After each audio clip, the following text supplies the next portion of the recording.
Hello? Right on. All right. I can hear you, Tom. Okay, thank you. Perfect. No, say they can't talk, right?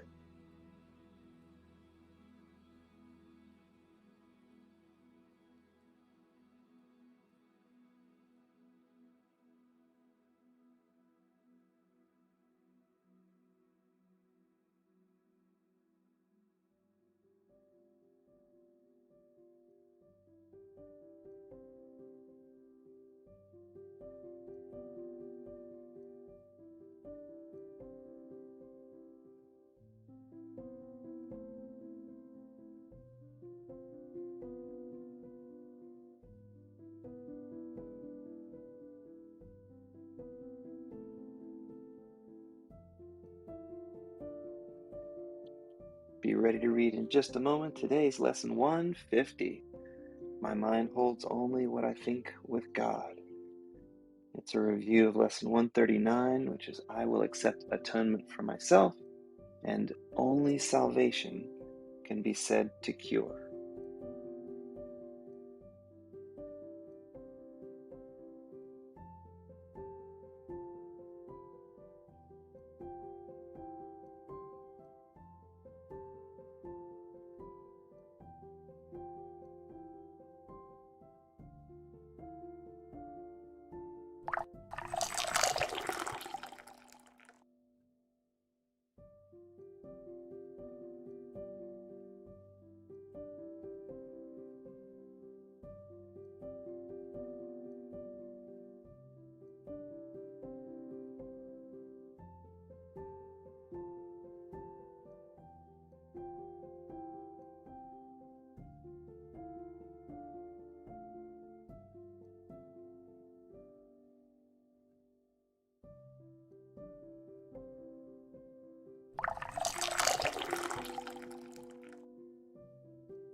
Lesson 150. This one, as I said a moment ago, lesson 139 through 140. What am I missing here?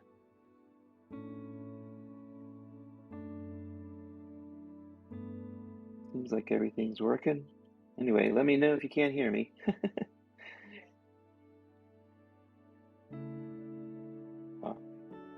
Lesson 150. Lesson summary 139 and 140. My mind holds only what I think with God. I will accept atonement for myself. Only salvation can be said to cure. General instructions. Begin each session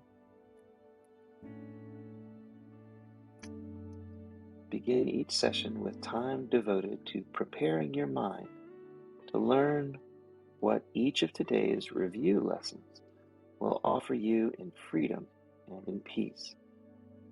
Open and clear your mind of all thoughts that would block your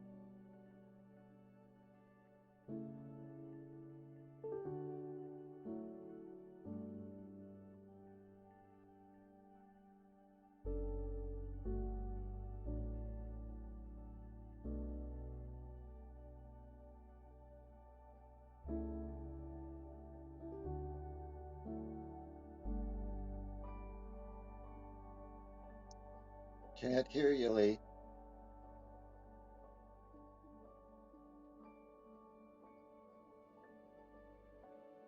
Yeah, give us a moment. He might have something with his head.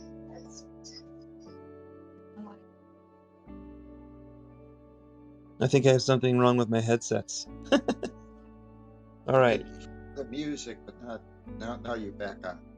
Yeah, it seems like my my little headsets that I've been wearing for a while are petering out, but that's okay. Still sounds okay right now, huh? Okay. All good.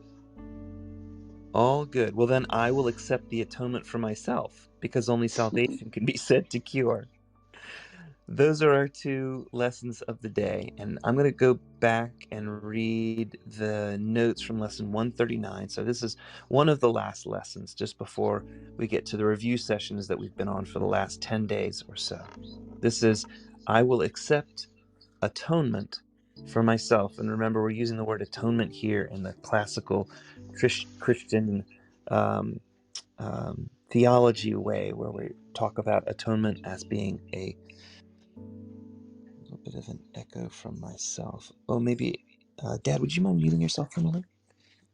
I think that might take care of it. Thank you. My headset issue is going to make a little bit more echo issues. All right, so I'm going to read through the notes of 139. This is, I will accept atonement for myself. And I was just going to say this is the classical definition of atonement. So in the dictionary that's attached to the digital book that I use, it has you can look up things really quickly. And make sure I switch the scene so I can share it too. Everybody can see it as well. All right, there, it's on the stream as well. Wonderful. Thank you, Adriana. So the atonement, Christian theology, is the reconciliation of God and humankind through Jesus Christ, really talking about us as one, God, Son, Holy Ghost, and us as one. We're a part of that oneness of God. We're not God, but we're a part of it. All right, so I will accept the atonement for myself. I bet Khan's going to say that 3 or 4 times in here too. The purpose of this world is to be a home for those who claim they do not know themselves. A place where the split-minded can come to question what it is that they really are. As long as they continue to claim that they do not know what they are, the split-minded will continue coming here until they learn it is impossible to doubt oneself and not be aware of what you are.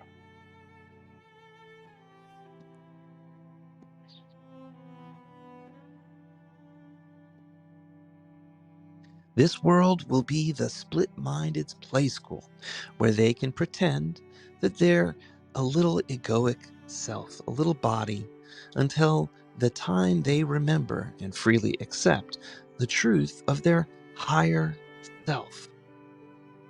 This world is a place where anyone can play the game of what am I in perfect safety. By playing the game, you learn what you are not, so that you can remember what you are. In the real world, which is the world of knowledge, there's no uncertainty. If we were to describe our state of mind in the world of knowledge, it would be the I am state. In creation, all minds are one mind and are part of that I am state. All mind is one mind. The separation is the mad idea that you could not know what you are. The world of perception was birthed out of the doubt or uncertainty. Uncertainty and self-doubt about who you are would be described as the what am I state of mind. In time, which is the world of perception, we seem to have choice only because we claim to be uncertain about what we are. All conflict arises out of the question of, what am I? Uncertainty about what you are is a massive self-deception. This deception is on so large a scale that on a mass collective conscious basis, we birthed a world in which the entire planet goes around asking the question, what am I? What is life except to be yourself? It's impossible to not know and be yourself. Even when pretending you're still you, in order to play the game of what am I within your own mind, you need to split off a part of your mind that can claim it doesn't know itself from the part of your mind that does know the truth. Throughout this course, these parts have been referred to as your little s self, your egoic self, or your big S self, your higher self, capital S self. And Tom's done us a service in this book by capitalizing a lot of the ones that in the original text they didn't bother to capitalize, because it's hard to tell the difference between when they're talking about the big S self, the higher self, or the little s self, the egoic self. Okay, the world of time and space is the game board upon which the game of what am I is played out. The game always ends with each participant reawakening and remembering the truth of who they are. This is the acceptance of atonement, or at one-ment. Atonement for themselves. That moment that you actually accept the atonement is when you cross over. That's not in the book. The atonement is the acceptance of who you really are. There it is. That's it. Your big ass self. It is the realization that you remain as God created you, no matter how much you screw up. You remain as God created you. The atonement is the at one-ment, or the knowledge that the separation is not real. Atonement teaches and demonstrates that the oneness of God's Son is unaffected by our split mind's belief, and that you do not know what you are. The atonement is the end choice, for it is our decision to accept ourselves as God created us. Change is not required, since it's only the acceptance of the truth that we remain forever in the mind of God, as God created us, perfect, whole, and complete. And that was the end of that one. The question for that one is, why does this lesson ask that you only accept atonement for yourself? Shouldn't you be accepting it for everyone? And I think we'll do the meditation now. And then after that, if we want, we can read the notes from 140 if you guys are interested. But let's start there, and we'll have our meditation time. All right? Okay. Thank you, Tom. Right. Why don't you get in a comfortable position? And the last few days, we've been talking a little bit about moving energy through the game token we call the body.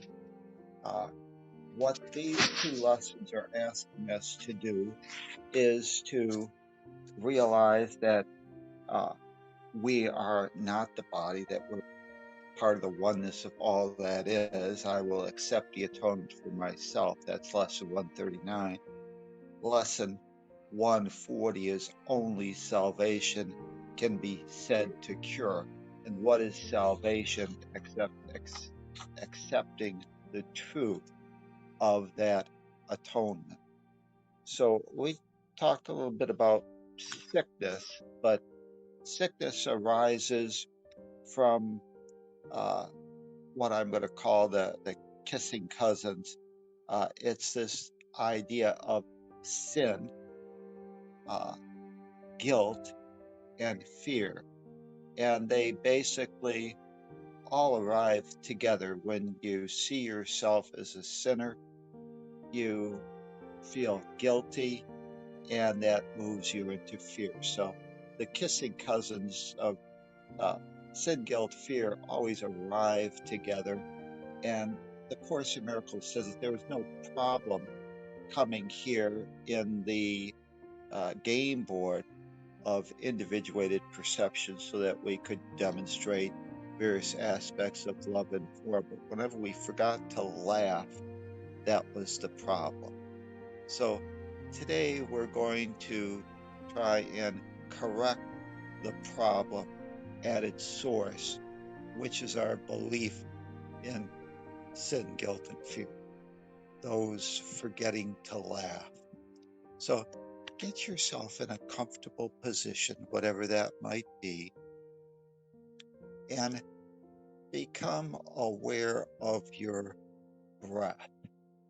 And the breath is really just a life force, an energy, and it connects or brings the thoughts, our awareness into physical form on this game board of separation. But in reality, that's just a place where we come to be and demonstrate what we truly are. And it's our beliefs that need to be corrected because we've slipped into the egoic judgment that we are a sinner, that we're guilty, and therefore we have something to fear. And the law of karma states that you're the keeper of your own karmic keys. Because you perceive yourself to be a sinner, you believe that you need to be punished. And sickness, or coming in and believing that you're the body, we need the body to supposedly punish ourselves. So it's this belief that we're a sinner that needs to be corrected, which is the acceptance of the truth that God is only love. God has never condemned.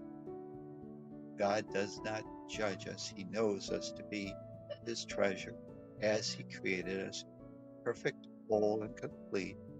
And it's only our own stinking thinking that keeps us in the prison of our own mind.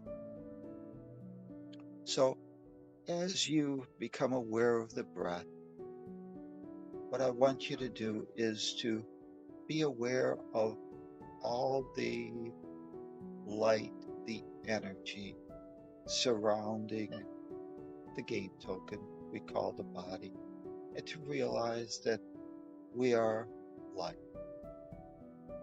we are energy. And as we breathe in, we accept the love of God for ourselves. I accept the love of God. I am the love of God. I accept the love of God. I am the love of God. I accept the atonement for myself. I am part of that one self. And just become aware of that oneness. And become aware of wherever you feel is the center of that individuated aspect of consciousness, part of that one self. And wherever that center is, be it the area of the heart, the third eye, wherever you feel your essence, move that center above the game token we call the body, and just look down upon it. Realize that the body is what's been created, and it's your beliefs that you were the body and the body was you that is the cause of your belief in sin, guilt, and fear. And as you look down, you become aware of all of the light that surrounds this game token that we call the body, and realize that the body is just a costume. And as you look down upon the body, notice that there's light emanating through, beyond, and that the body just seems to fade away And all there is light, shimmering light. No limitation, no separation, just light dancing in the kaleidoscope that is the energy force that is God. Realize that you are part of that one self. And as that body fades and no longer blocks the truth of what you are, realize that it was your belief that you could be something other than light, that that body was what you were that needs to be corrected. Forgive yourself for believing that you could be separate, that you could be a sinner, that you could be guilty, that there was anything to fear. For you are light, and light is indestructible, invulnerable, and light is invulnerable to our misperceptions of what we truly are. And it's only our beliefs that we were a sinner, that we were guilty, that a God of unconditional love be something to fear, that a God of unconditional love could judge us, and that we could do something that would stop the flow of that life force that needs correction. There is no separation. There is nothing that can hide the light except our own beliefs about ourselves. And that can only be an illusion. As you look down and you see the shimmering form, the energy moving in and out, see that there is no separation. There's just the connectedness, the oneness. No body, just the truth of what you are. Realize this at one ment is everything that is true. This at one ment is the truth about what you are. And as you search your mind, you can kind of laugh at this notion that you could be something other than perfect, whole, and complete. You are light. And there's nothing wrong or no guilt associated with you, an individuated aspect of consciousness,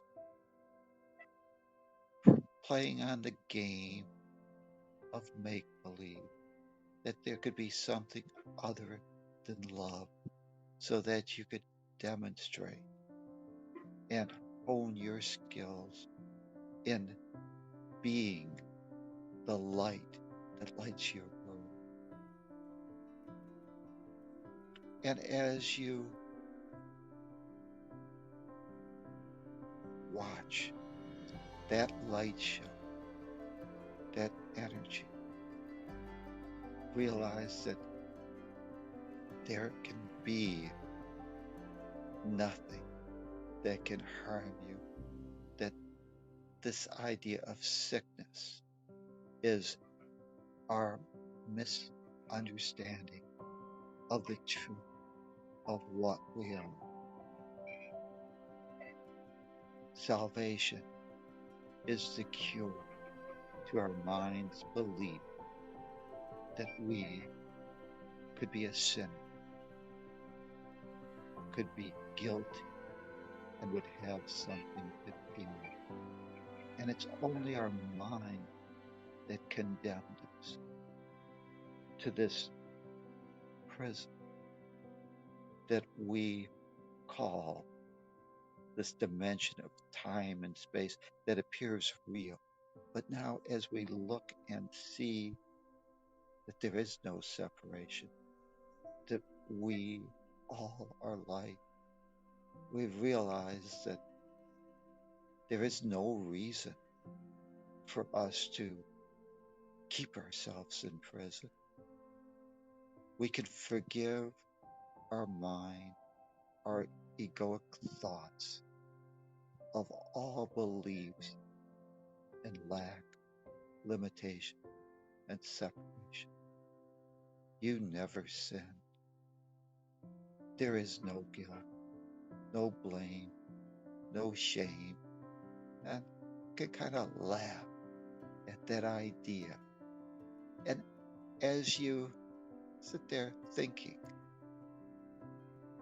you start hearing the laughter of your brothers, sisters, the world, and God laughing at this notion that you could be something other than part of the oneness of all that is perfect, whole, and complete.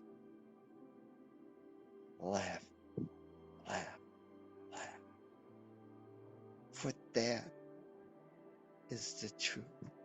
And when you wake up to that truth, you realize how humorous it was that you, God's beloved child, with whom she's well pleased, could think that you were a sinner, that you were guilty, that there was something to fear. How humorous it is as we reach the cure, that salvation is here, that the only thing we needed to correct was our own belief, for only that belief could condemn us. And we, as the condemned, are the ones that can forgive ourselves for misperceiving, for judging and error. And as you realize that fact, let's start becoming aware of the world of perception. And the world of perception is space, is time, but it's that fifth dimension, our beliefs. And the belief that we are sinners is the belief in sickness, the belief in separation and lack. And today, we give ourselves permission to accept the at-one-ment or accept for ourselves, for only salvation, the at-one, the acceptance of the truth can cure our belief that we could cause or do something to lose our divine inheritance. Today, we accept that divine inheritance and be the light. And as you place your attention and slow down the vibration and start imagining and bringing that body form back into your awareness as you hover above it. Just become aware that this game token is a useful tool that we can appreciate and serves us well in this reawakening process. And as we watch it, let's reconnect with that body and start re-energizing or connecting to the game token so that today we can go about in this time and space dimension of perception, and demonstrate the truth that we are only love. And as you breathe in the love of God. I accept the love of God.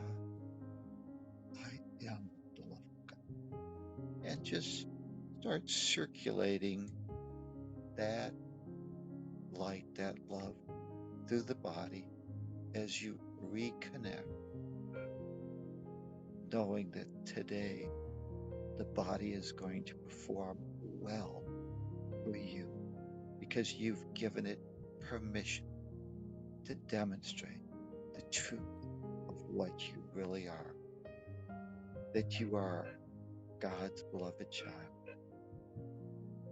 that you are not the body, it's your neutral communication device that you use to commune with all things in this world, to help them reawaken to the truth that they are only light.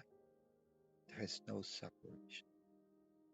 And as you move the energy through the body, pick it up to the back, the crown, over the front, down the back legs, back up. As you just watch that body, that light, circulate through the game token we call the body. Realize that the game token is not an impenetrable barrier. Your light emanates from that all. So, energy in, I extend the love of God out. I accept the love of God. I am the love of God. I accept the love of God. I extend my light to my world. And as you do that, why don't you send a energy circuit, a bolt of lightning as you come back down from that orb, down into the ground, grounding yourself in this time and space. And when you feel connected, knowing the truth that there is no sin, no guilt, there's nothing to fear, even in this dimension of time and space, that you are love energy. Take a deep breath and open your eyes, knowing that salvation, that atonement, that at one cures all misbeliefs, misperception, that you could be something other than God's beloved child. And today, we dedicate it to this belief that our minds are healed. So with that, take a deep breath and we feel that today you will create a magnificent day. Namaste.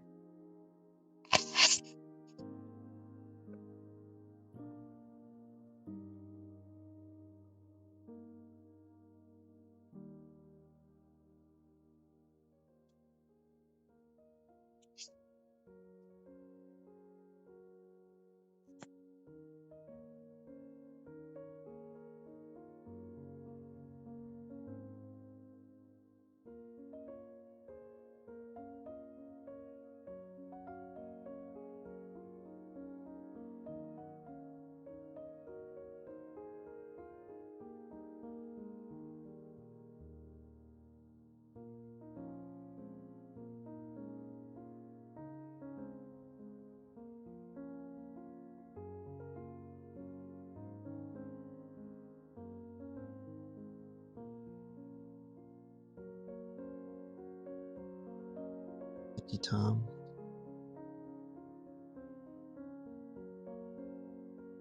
That was a wonderful meditation. I appreciate that. Well, what do you guys think? I can read lesson 140. We can talk a little bit about this. Only salvation can be said to cure.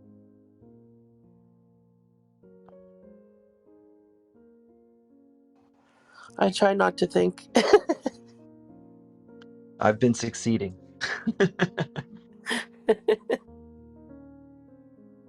Well, I'll tell you what, I'm going to go ahead and read this 140, and then if we feel inspired by that, that's great. If we want to talk about 139, that's great. And if we want to go have a great day, that's great too. It all is a winner from my perspective. 140 is, only salvation can be said to cure. What are you? What are you? Are you a spiritual being having an earthly experience, or are you just your body? Are you just the thoughts going through your mind? Are you in control?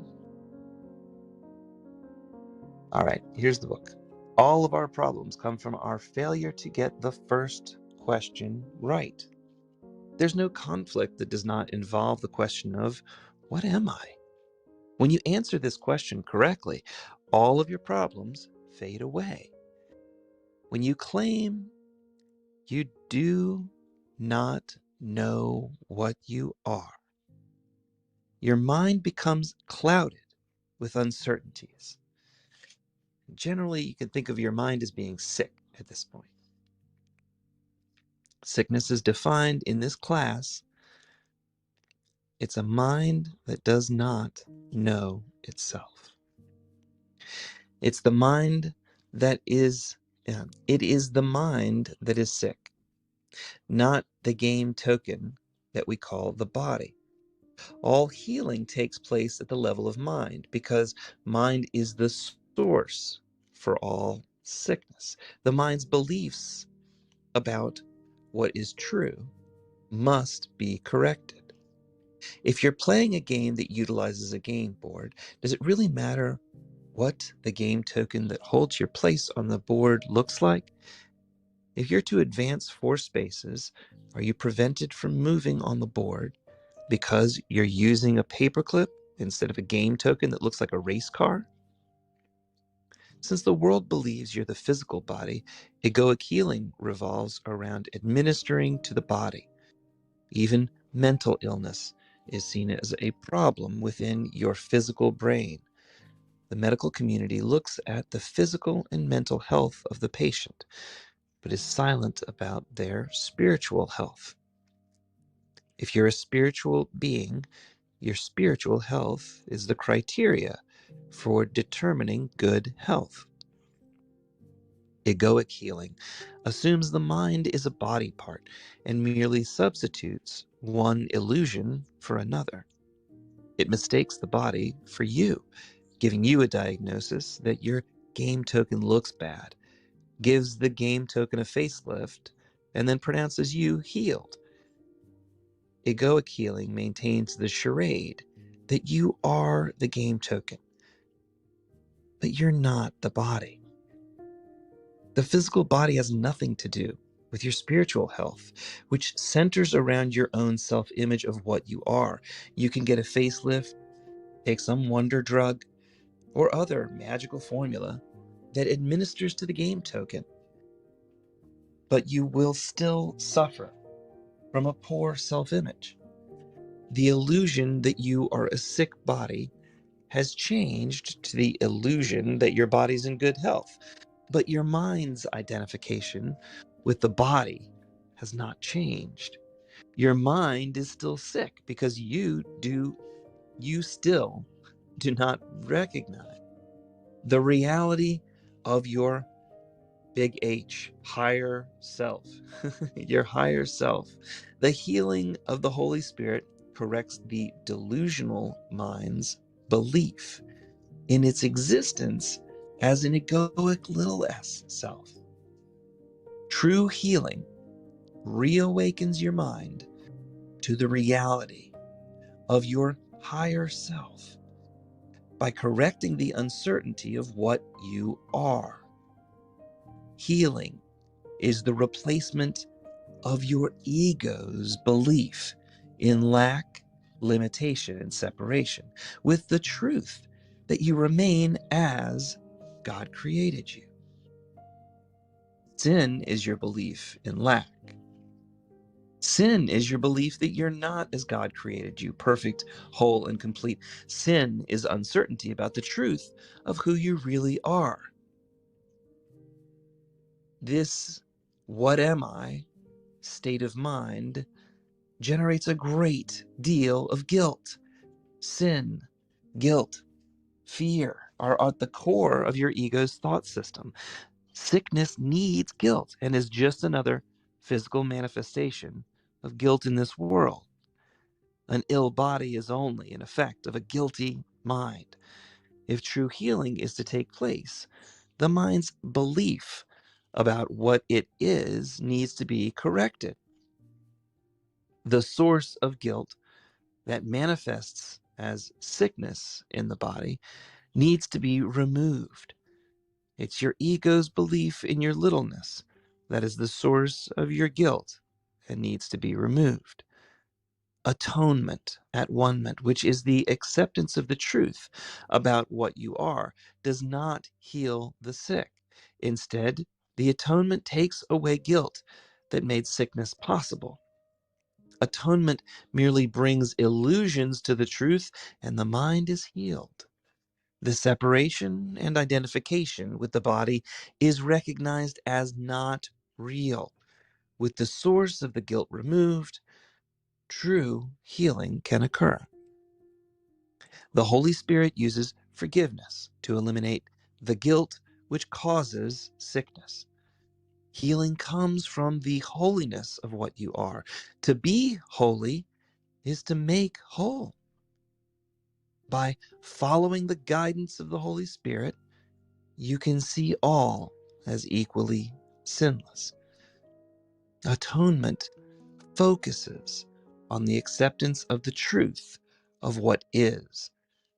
When you accept atonement for yourself, you know that no illusion is real, and therefore all dreams of guilt disappear. There are no degrees of difficulty when it comes to healing. Atonement heals all illusions about what you really are. The dream that you have cancer, or the dream that you have the flu, is recognized as the same dream. Both are equally not true.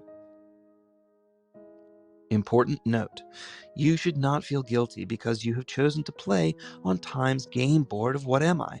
This game board is simply a play school in which you have fun while you learn and demonstrate the truth that separation is not real. If a boy wants to pretend he's a dog, there's nothing wrong with playing that game. The game itself can be fun and a source for learning. A problem only arises when the boy forgets who he is and identifies himself as a dog. Now his mind is sick and needs to be healed. On the game board of Time, the goal is to accept atonement for yourself. That is how the game must end. When you accept atonement for yourself, it is the reawakening to the truth that you are God's beloved child and are no longer bound by the rules of a fear-based world. It does not mean that you can no longer play on the game board of Time. It merely means that you will realize the truth that you remain as God created you.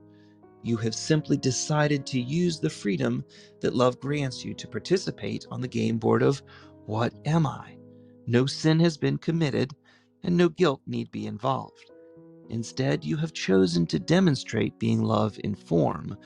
Through you, the abstract oneself gets to demonstrate and be a specific aspect of itself. In Time, love is the creative process in which time is utilized to reawaken the sleeping minds to their spiritual magnificence so that they are the Christ. In the world of perception, you can choose to play the role that aligns with the truth of your higher self, When you make that choice, you dismiss the voice for littleness and follow the guidance of the Holy Spirit. You simply ask, what would love have me do? Then silence your ego and follow the voice for truth. I love that reading, Tom. Good job. Today's question: what is the interrelationship between truth, atonement, salvation, and time? I'll expect an essay on my desk first thing tomorrow morning. I'm just kidding. But that question: what's the interrelationship between truth, atonement, salvation, and time? And Tom gives us a hint. Truth just is. Truth is real and timeless. Truth has no opposites. Truth is beyond time. Both the atonement and salvation are relevant only in the illusory realm of time, because only in time is the game of separation played out. Salvation and the atonement belong in our mind's imagination that believes sin to be real. In time, the atonement is the acceptance of the truth. It becomes the means for the removal of the guilt that arises from your uncertainty of not knowing who you are. Atonement is the healing of your split mind. Salvation is the knowing of truth. Salvation is the end of both perception and time and the return to knowledge. Salvation is the recognition that your split mind is healed. Atonement is the means, and salvation is the end. The game of uncertainty and the belief in separation is over. And if my mic wasn't my phone, I would drop it and walk out. That was a really great reading. Thanks, Tom. I just wanted to say something about the body, that we use the body for, at least within our sick mind. Because you're invulnerable Mute down a spirit. little. Oh, can you hear me okay? Yeah, let me turn the mute down a little bit. Let me just see if I'm okay. Hopefully you can hear. So what we use the body for is really our whipping boy for our mind, our invulnerable spirit. And since we as spirit are invulnerable, it can't be hurt, we create this little body that becomes our whipping boy that we punish through perhaps sickness or this belief in sin and guilt. So we remain invulnerable as spirit, as part of the oneness. This is what the chorus says. In my when I become totally vulnerable, that proves my invulnerability. In order to feel, and because we believe that we're guilty of something and we've never sinned, the only thing we can do to quote unquote punish ourselves is to get a whipping boy, the body, and that we can whip up some type of sickness or some type of abuse of that body by ourselves or others. So it's our mind that condemns us. And we often think we're condemning some other person, but even when we project out our guilt onto somebody else, we, as their jailer, have to remain in that same prison. So forgiveness is this realization that we've just created this whipping boy, and that all these misbeliefs about ourselves uh, are just false happenings, and that there were no justification because sin never occurred. God never condemned, and it was only our own thinking that caused us to feel that we needed to be punished. So the law of karma says we're our own keepers of our own karma keys. When we realize that, we can unlock all prison doors and go home. Thank you. Thanks, Tom. I am ready to unlock those prison doors. That was one of the stages of getting free. I remember the realization that I was the gatekeeper and keeping the problem alive allowed me to leave the problem behind for sure. All right. There's another Lee out there if you want to share. Anybody else who feels like sharing, I'd love to hear from any of you. It's wonderful to have you all here today. My dad and I started coming here reading almost a year ago. We went through the Course in Miracles book, and now we're working through the lessons. Today's 150, and we read every morning starting at about 6:30 here on Clubhouse, and it also goes out to our Facebook group, and I got links to everything up above in A Course in Miracles.live, which this streams out to, and over there you can see 4 of us and the reading that I'm doing as we go through the reading and stuff over there, if you're interested in seeing that. And the floor is open. Thank you so much for joining us. I really appreciate you guys coming. Happy Memorial Day if you're in America, and if you're not, happy Monday. I got one for you right out of America here. Let's hear it, Michael, and then you can answer Adrian's question of what is Memorial Day.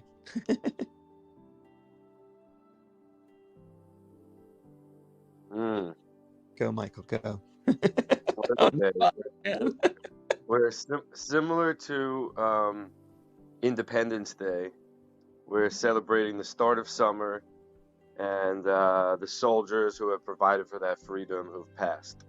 So it's sort of a celebration of freedom and in memoriam.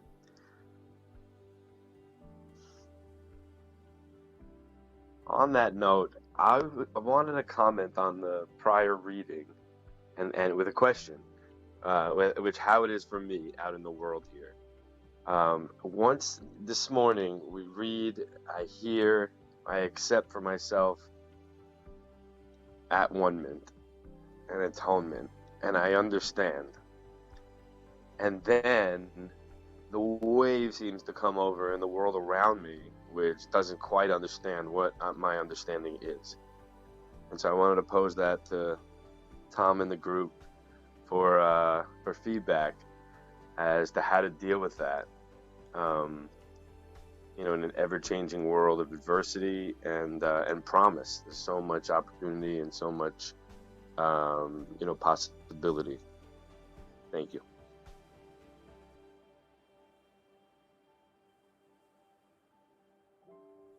I wasn't clear in regards to the specific question. What was it basically a situation where even though you can accept this idea of forgiveness, that the world doesn't seem to get it, and right, that it continues? Oh, okay. then And the world the people around me or the world, just whatever might be the situation, becomes like drama, and then it sort of throws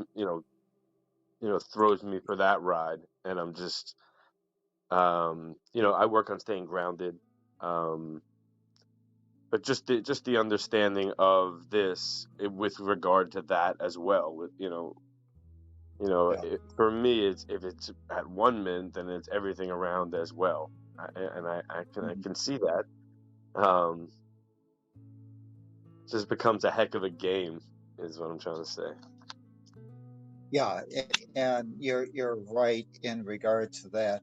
That even though you realize that you're the keeper of your own karmic keys and is in control of your own inner peace, you can't necessarily force other people to realize that truth, because just like you, they're their own keeper of their own karmic keys.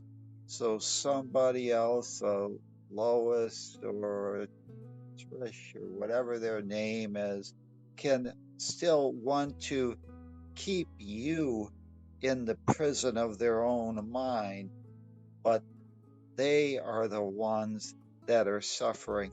When you realize that you're the keeper of your own karmic keys, you realize that even though they want to pretend that you're in their prison, you have that back door, as Lee calls it, three-sided cell, where you can still walk out.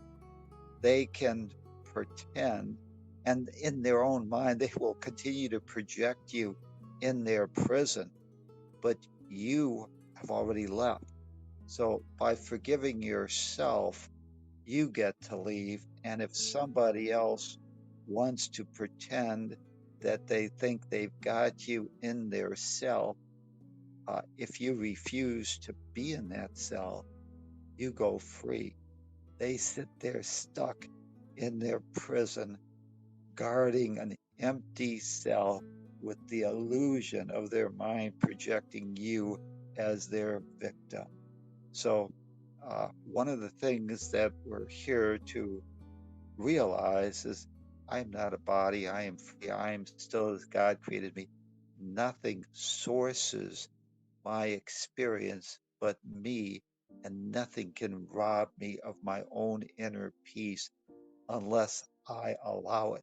When you allow someone else to keep you in the prison of their own mind, you've given them that permission. They had no power to do that. So you have to rise above. And in this case, we mentioned in the meditation a little bit about laughing. You have to laugh a little with the idea that they thought that you were something other than the body, or that they thought you were the body, and that you give yourself permission to maintain your inner peace. And you can't force them to, quote unquote, in their mind, forgive you. But to give is to receive, and you're free to go about your own journey without any blame, shame, or guilt, unless your mind believes that somewhere they have that power, or that you still feel that you need to punish yourself. So if you sit there, you realize that it's self-inflicted punishment, and you're keeping yourself from uh, forgiving and getting out of that prison. So no one can bind you unless you give them that power. Uh, I hope that helps.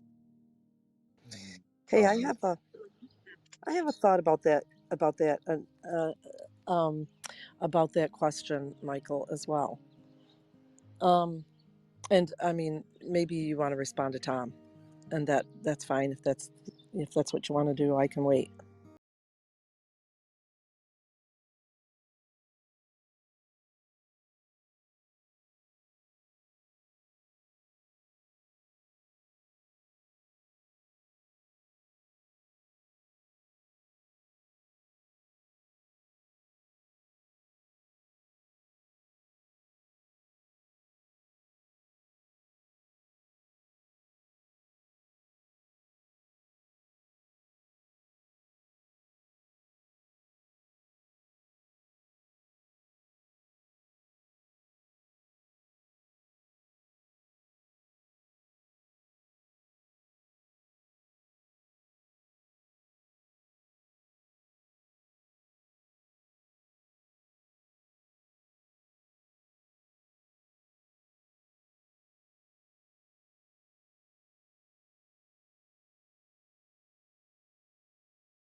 reference made me laugh. I was in the heights of despair, and I was going to check myself into the hospital, and my friend, made me sit down and told me that I wasn't going and made me watch that, which was Nice. a much better suggestion, and at the time, and anyway, I'm really enjoying the room. I did a little journey a couple of nights ago where I focus on the question, who am I, in meditation all night long, who am I? And not what am I, but who am I? Which I feel is similar. And it brought me to a lovely place, you know, um, hard to describe to anyone else, but it brought me to a real special place where I was with what I perceived to be, these ancient beings that were, had ascended. And it was quite lovely. And I really appreciate the conversation of the wounded, mind, because, I felt like I was lying on a wounded bird, which, to me this morning, you know, landed with me that it, could be my mind. So I really appreciate all the conversation, and I will mic up, and I'll say thank you again for everyone. Peace. Thanks, Lee. Awesome. Michael, would you repeat the question? I want to make sure that there's an answer. Because I was thinking about things, and I'm loving some of the other thoughts and ideas that are coming, and I'm not sure that they addressed your question. They may very well have addressed it, but I want to make sure that I can address it because I had some thoughts about it. Sure.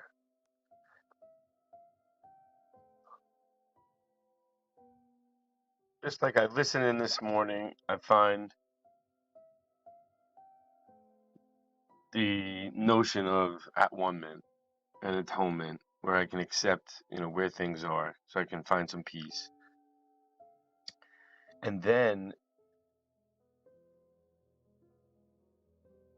those around me, or there's just some people in the world, however, whatever's going on, the situation, situational ball is what I'll call it, just what's going on around me is we're in some chaos, and it may have been at my cause, it may have, which is more accountable, and I can understand that. So I understand that, but the others don't, and then it becomes, what I call drama. There's so much of what someone else called a test, and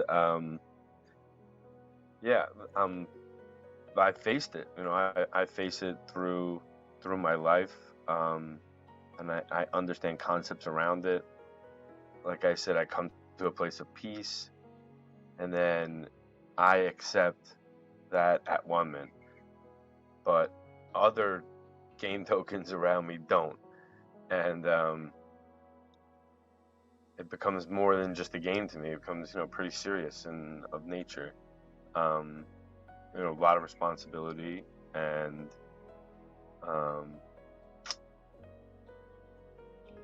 without that understanding,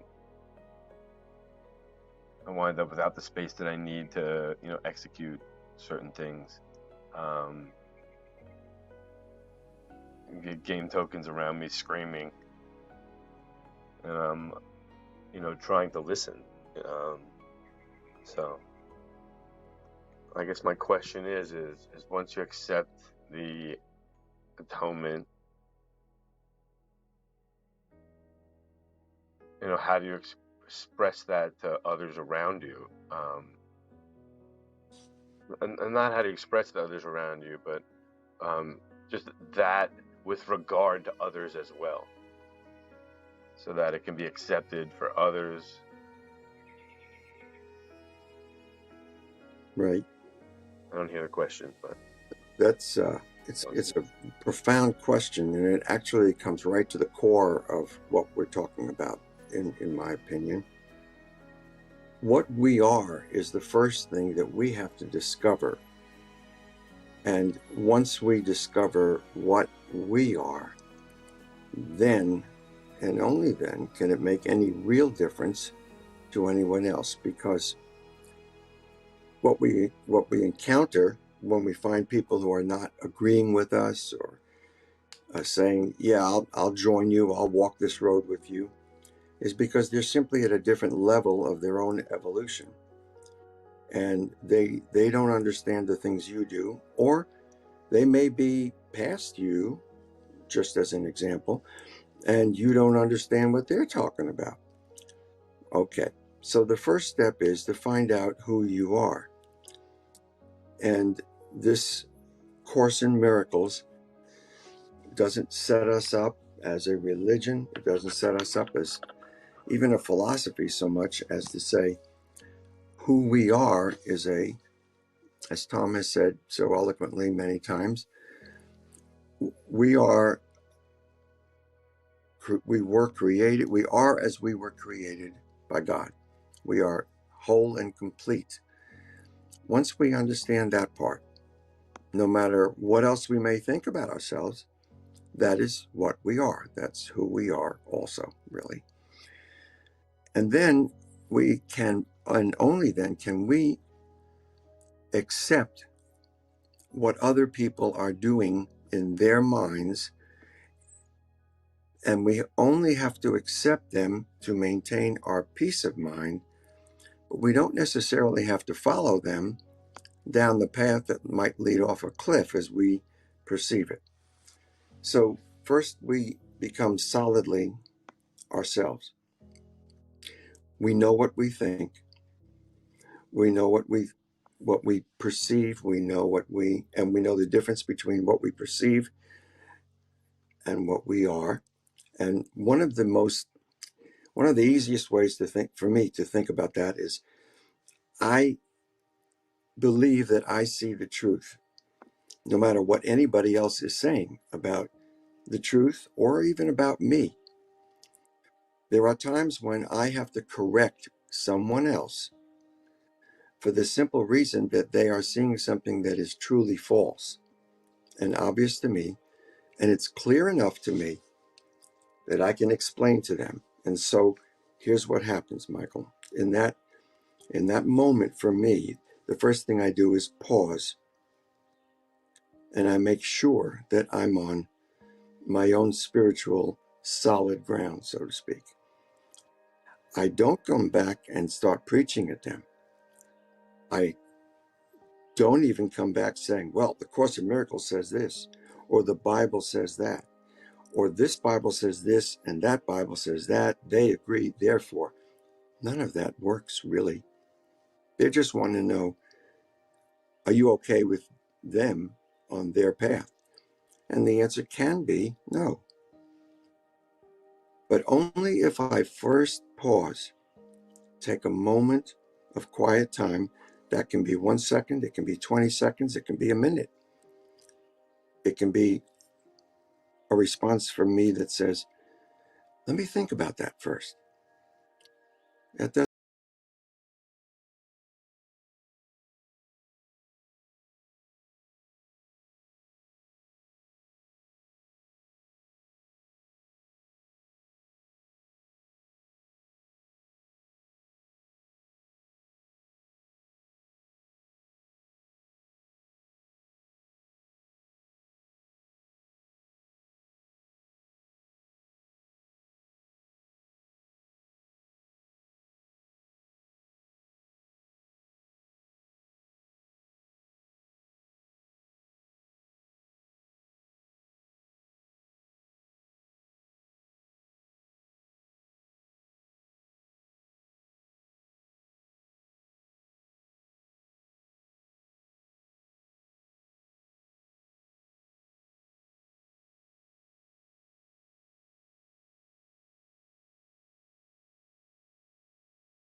Now, if they're a warden and I'm in prison, I don't have much choice. But if I'm free in my mind, I don't have to go where they in their mind are going. It means I don't have to end up being angry, guilty, or afraid. All of the things that Tom has talked about and that we are trying to solidify in our own consciousness. Now, it may seem like I'm going around in a circle. No, I But think you did a good job. You put it okay, right to the but point, I think. I'm almost at the conclusion here. Even if I go around in a circle, I always envision myself as on a spiral. So if I go make a complete revolution, 360 degrees, I'm a little bit higher up in my own consciousness than I was before, because I considered an idea that I might not have thought about before. When I get to that point, I may agree with those people and change my direction, or I may not agree. Whether or not I go with them is another story. And I'll give you a specific concrete example now. Let's say that I agree with 80% of what the Democrats say is the way to govern a country in America. And there are just as many Republicans who all of them seem to agree, maybe to 80% or whatever, of what the Republican mindset is. It doesn't mean that I have to agree with 100% of the Democratic mindset to go their way. And it also doesn't mean that I have to reject 100% of the Republican mindset. I'm simply using those two because they're, to anyone living in the United States these days, they're very divergent from each other. So in my mind is what's important. And I keep the stuff that's in my mind clear and in tune with my higher power as I see it. This book gives us a way to understand the way Jesus thought. And if we follow those kinds of thoughts, we cannot be harmed by anyone else. They can even put us in jail. We're not harmed if our mind is still free. If we accept their jailkeeper persona, their jailkeeper way of looking at life, that either you're in their jail or you don't, we're going to get rid of you or whatever. It has nothing to do with me. I can think exactly the way I do. I can then be free of guilt, free of fear, and free of the third thing that we talk about all the time, which just eluded me for some reason to make me look silly. We do the best we can. And I like the way Lee number 3 here laughs at a lot of stuff. And Tom says, yeah, we forgot to laugh when we got on this roller coaster. And we can close our eyes for a while if we're on that roller coaster. We don't want to be there. I've done that. I didn't want to be there. I closed my eyes. Or you can realize it's a roller coaster and enjoy it. And if it's a game, Maybe. you can enjoy it. That's part of coming back to the game board thing, is to depersonalize this and not take it personally. And it's hard to be an example. And I think one of the things that we do, if you're living the course, is realizing, oh, I don't have to participate in the dream. And so then you show up in life demonstrating what looks like bravery, because you don't have to play with the dragon that everybody else sees.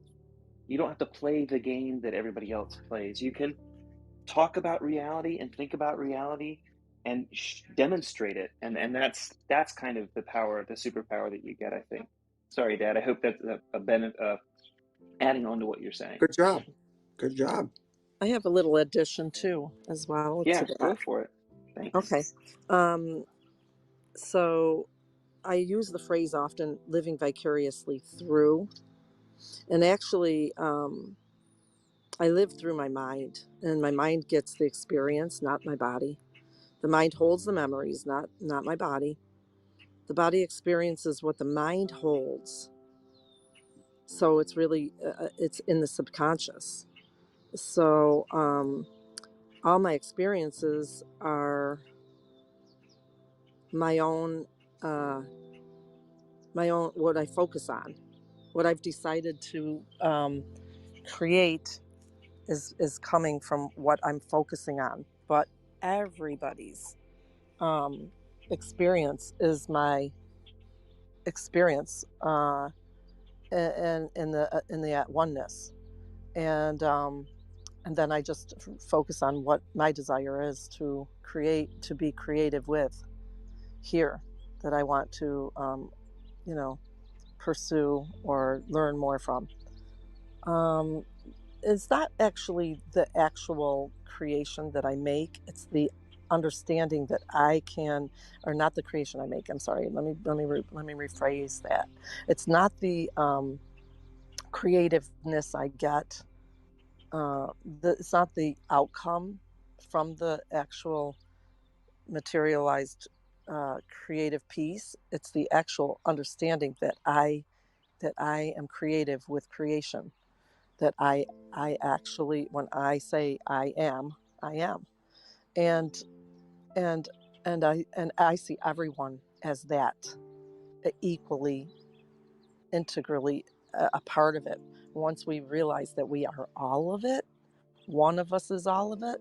If we know one of us is all of it, we know all of us. All of us are all of it. In other words, we're all one. And that's what I mean, because we do have different individualized expression. That is a fact. That is not, um, you know, I don't believe that that's BS. We absolutely do. Each one of us are expressing our perceptions of this, and we're really all saying the same thing. We're choosing what we want to focus on, and our creative ability. Well, that's it. And I'm not near the mic to unmic or whatever. Okay.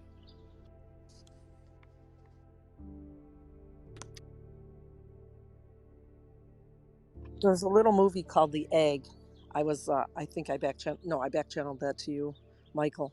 This movie is so neat. It's such a cool little movie. 7 minutes on YouTube, called The Egg, and I think I've brought it up in the room before.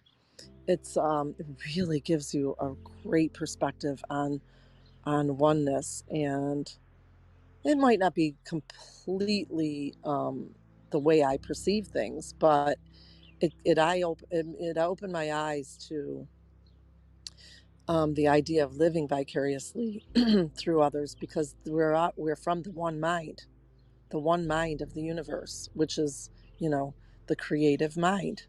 And so um, even to hear another's, perception becomes our own. Even if we decide not to use it, the point is to come to our awareness.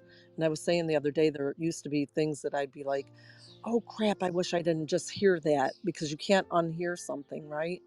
And you think your perception sometimes is like, it could be like, oh, I don't want to think that. Why? Because I'm afraid. So what if I wasn't afraid of hearing what I just heard? Then it would just be something. It would just be more data, more information. It wouldn't have a judgment on it. And then it would just be something possibly that I can understand later as Bingo. the oneness. You nailed it. Yeah, good. Yeah, this is really a good conversation. Thank you very much, Michael, for bringing us into that subject. I still have a question for Linda, because I see her with her badge of being new in Clubhouse. So welcome, Linda. I know that Lee and Bob could tell more about how we run this room that I do. But I want to know how you found the Course in Miracles, or if you have read the book. I want to know more about you, because I want to welcome you to this space. We are here every single day, 6:30 in the morning. So if you want to share with us how are you related to the course, it will be very helpful for us, because we love to hear those stories. So welcome, Linda. If you can talk, yeah, thank you. Adriana, thank you so much for that beautiful introduction. And I was drawn to the energy and I guess the spirit of this room by a sense of love, a love of self-discovery and identity. And A Course in Miracles was a part of my preparation for discovering my soul-rooted authenticity. So until I read the book, and particularly Marianne Williamson's interpretation of it, I'd always seen life through the lens of my ego. And I was trapped in this cycle of pain and rejection and, compensation. And, I wanted to break out of that box. And fortuitously, my life fell apart in my early 30s. So I had a marriage that broke down and my career was at a crossroads. So everything that until then had been the core of my identity just fell away. That caused me tremendous pain. And I chose to use that pain as a catalyst for my own enlightenment. So I went on a series of adventures for encountering my soul, to figure out who I truly am. And in that process, discovered this idea that you can welcome miracles into your life by allowing, by creating a space of love that attracts the unexpected. And I guess I was drawn to this room because I wanted to share this experience of going from a very egocentric, socialized sense of self to this dark night of the soul where I was trying to deconstruct and reconstruct a new identity, and now a very soul-rooted sense of my authentic self where I feel like I'm becoming whole and, allowing my consciousness to emerge through the pain and suffering that had kept me back in my old life where I was trapped by ego. So Adriana, thank you so much for the invitation. I really appreciate it. Thank you so much. That was amazing. It's so great to hear from you. Thanks, Linda. It's a pleasure. Thank you, Lee. Linda, are you sure that you haven't been here all along for the last year listening to all the stuff? Because you just really, really put this course into not only perspective, but also, in a sense, into a nutshell and brought it down to the basics. Most of us have also gone on all kinds of adventures to find out what is the special sauce of life. What is that secret that's going to change all the misery that we continue to have to live through over and over and over and over again with some of our special relationships and so many things that just don't make sense if we follow what the real world that we think is the real world out there tells us we should be doing. And there's psychology and there's psychiatry and there's all kinds of ways of thinking. And then there are all the religions and all the political groups, and they're all battling with each other. And you just sometimes want to stop and say, everybody just stop for a few minutes and look at each other and talk to each other and let's communicate and let's figure a way out of the mess that we apparently are in. The planet is hurting. The people are starving, and people who are rich are probably starving from something else that we don't even know about, don't want to. But if they're holding on to all that money and there are people starving, why aren't they using the money to help the people that are starving? So we're anything but any kind of unified oneness. And so it becomes a question, where do we rally? Where do we find something, somewhere, somebody, some idea that says we can all believe this eventually? And if we find something like that, which many of us think is in this Course of Miracles, then we stay there and we continue to share it. We share it with others, but not with a cloak on it that says, you have to believe the way I believe. You share it by exuding it.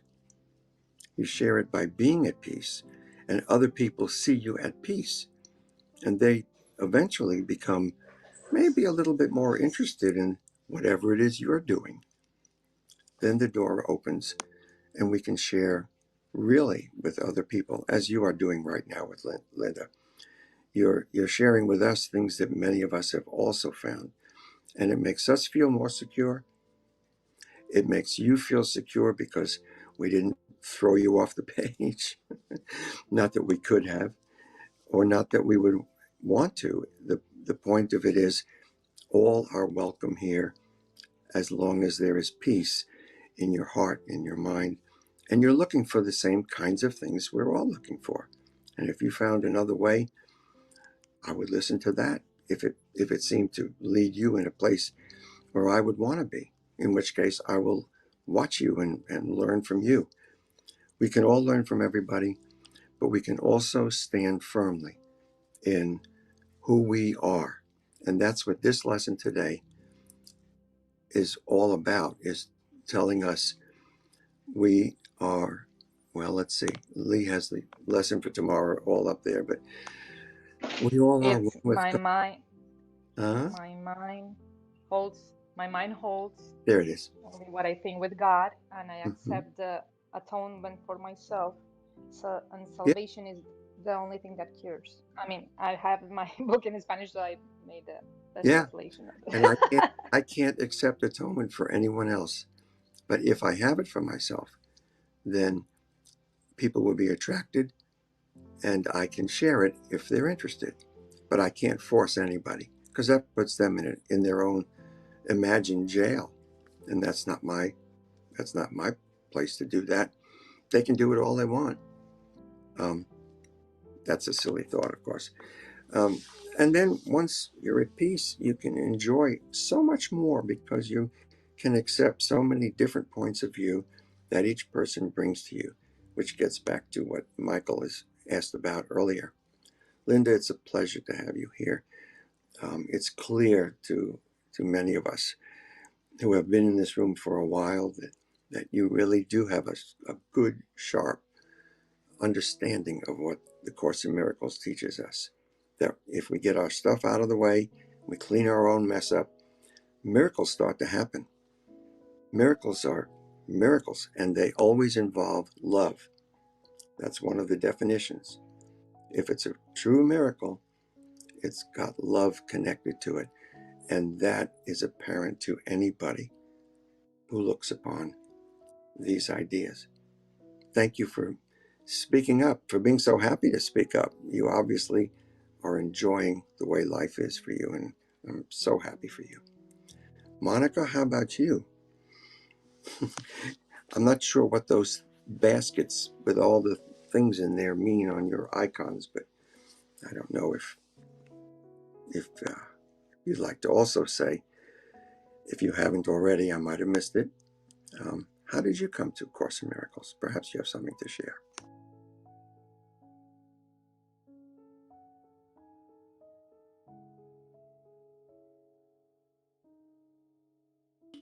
Your picture shows you, I think, in a car, so you may not be able to speak right now. Is there anyone else who would like to share? Someone else just came up to the stage. Yeah, come on, Dada. You're the floor is yours if you'd like. How's it going, everybody? Welcome, sir. Yeah, I think I read the Course in Miracles. It was maybe my early 20s, and I remember just like when I And how old are you now? Just so we get a sense of what does oh, that I'm mean? sorry. Yeah, I'm 36 now, but like it was Okay. during that time it was very like profound. Like when I started doing like I guess like the lessons at the back of the book, and it Yes. really yeah, it really just like helped shape Yeah. Today is how I 150. look at the world. We're going through them. So yeah, I just I saw this room and I just wanted to just pop in and just Thanks. Welcome. we come here and read the lesson and read through some notes about the book a little bit, and then we kind of talk about it. And today we've been here for a little while, but we start every morning about 6:30. And you're welcome. Thanks for being here.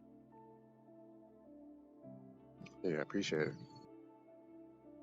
About 5 or 6 days ago, one of the issues that came up was when we have resentments, we're letting people take up space rent free in our minds.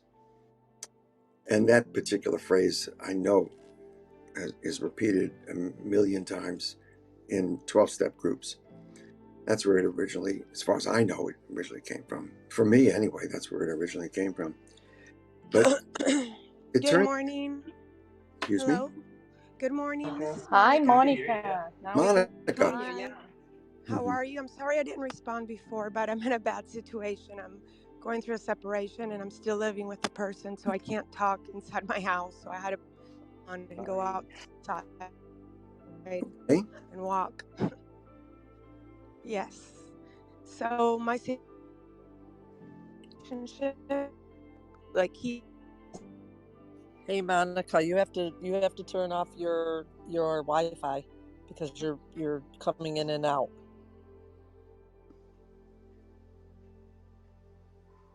Often that's the reason when we walk away from our house, if we still have our Wi-Fi on, then you're not coming. Yeah, you're not coming in clearly. Okay. If you still have your Wi-Fi. Oh, I'm You did sorry. it. Well, Okay. troubleshot. Now can you hear me? Andy, good job. Yes, Monica, go ahead. Thanks. Okay, so I don't know if you heard the last part. He's a narcissist, and I don't know if any of you guys have digged into that psychological part of the human being, but it's very profound and it's very complex, and they're basically sociopaths. He groomed me, and he found a way of me staying in the house without family because I'm from another country. I'm currently in Florida, and I have no family in Florida.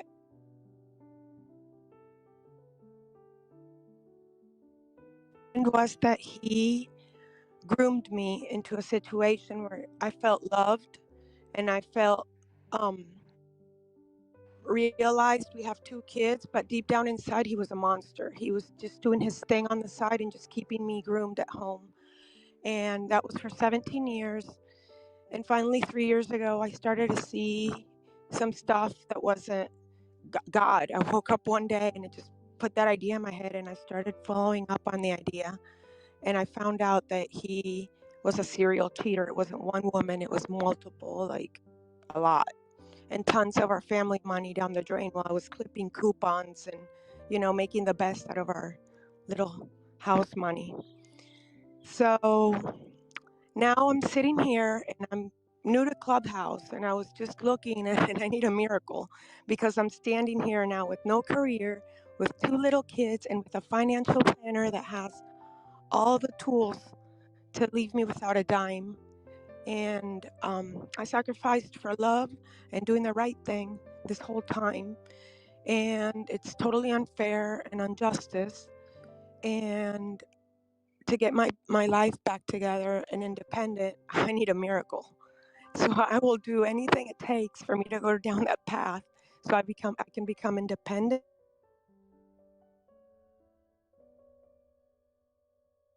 of all the chains, mental and psychological stuff that this left me. I'm so glad you're here, Mom. Codependent thing in my head that. Can you hear me? Yeah, you're a little broken up, Can you hear so me? we're starting to lose Okay. you a little bit. Okay, so what I said is that now I need to break through the chains of, mental abuse and all that stuff so I can live a plentiful, healthy life. But it's not easy because I was in the dark. I was never told, or I never knew I was being abused, because abuse is not only physical, the psychological can be even worse. Yeah, much more psychological. I went through the same thing. It's been 6 years of recovery too. I get it. It's tough. But with a narcissist or another type of personality? With the narcissist, yeah. Yeah, You're and far from it's alone here in this room. There's other. I'm not the only one either. yeah, but the thing is that it's scary because you want to explain to people that love you, my parents that are not here, far away, and I just have to tell them first, you have to do a deep study on this personality trait so you can understand me.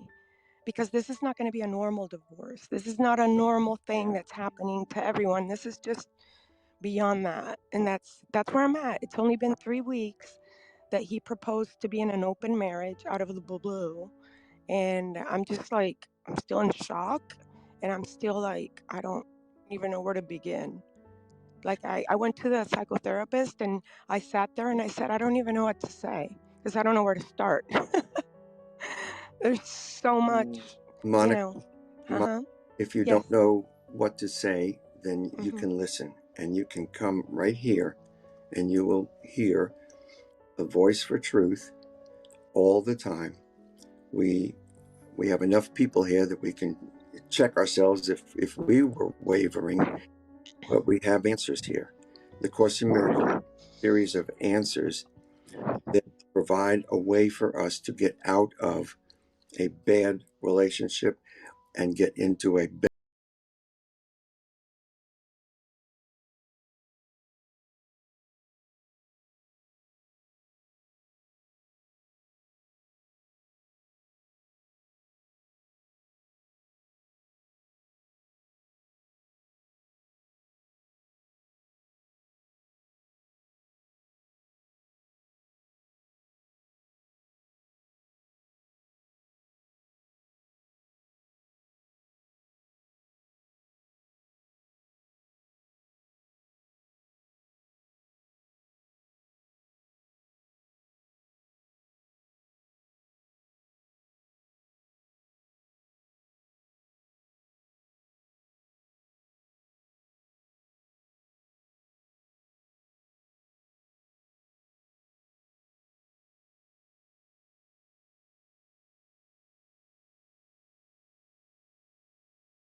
That continue to listen to the things need to start from lesson number one and Right. give yourself permission to the beginning, and it'll start opening up your mind to new uh, ideas about what you really are, how you view your world, because what you've experienced has put you in a, I'm going to say, a lot of victim consciousness.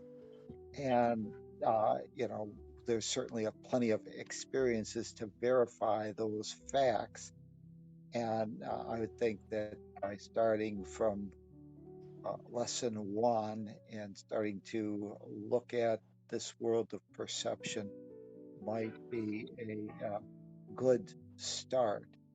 I'm But talking about Book to, of Miracles, and I'm just talking about a book. So you can go inside in peace. Hello? yeah, Yes, go, Monica, go, we are He go hearing ahead. came you. outside to get me because he's so scared that I'm talking to lawyers. Uh-huh. Yeah. So, and Yeah. in regards to Yeah. your own thing, right now you need to realize that uh, you need to protect yourself and do whatever you feel is necessary to protect the game token, the body, because your physical well-being is the most paramount thing so that you can continue to grow and learn. So, this, I just wanted to say that and leave it at that. But I think that in regards to your process, you're realize what the problem is.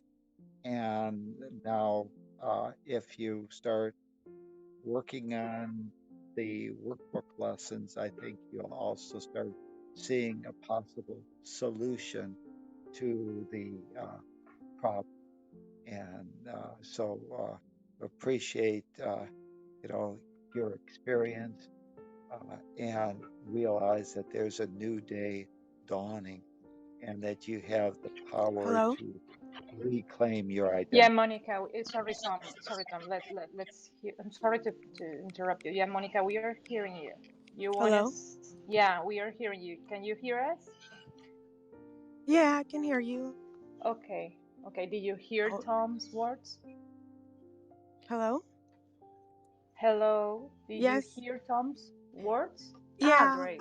I heard some of it. Yeah, that I should get the book and start in chapter 1 because it's work. So I have to start from the beginning. Well, you should come here too, still, every Yeah, day. yeah, Right. yeah, But I will. don't do the workbook. Do the workbook lessons. Start with that. I wouldn't advise you starting with the text. The workbook lessons are where I think you would like to begin, or would be the most helpful. Mm-hmm. And I want to say to you, Monica, that I really admire you because you are now doing the most loving do that you can do for yourself. That it's Mm-hmm. searching for a Yes. higher perspective on what you are going through. I Yeah, know no, it feels I, painful. yeah, I haven't Uh-huh. stopped studying ever since Yeah. 3 weeks ago. My mission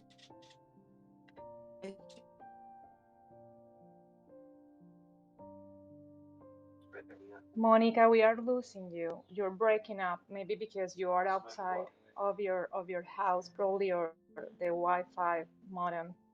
But we are not hearing you right now.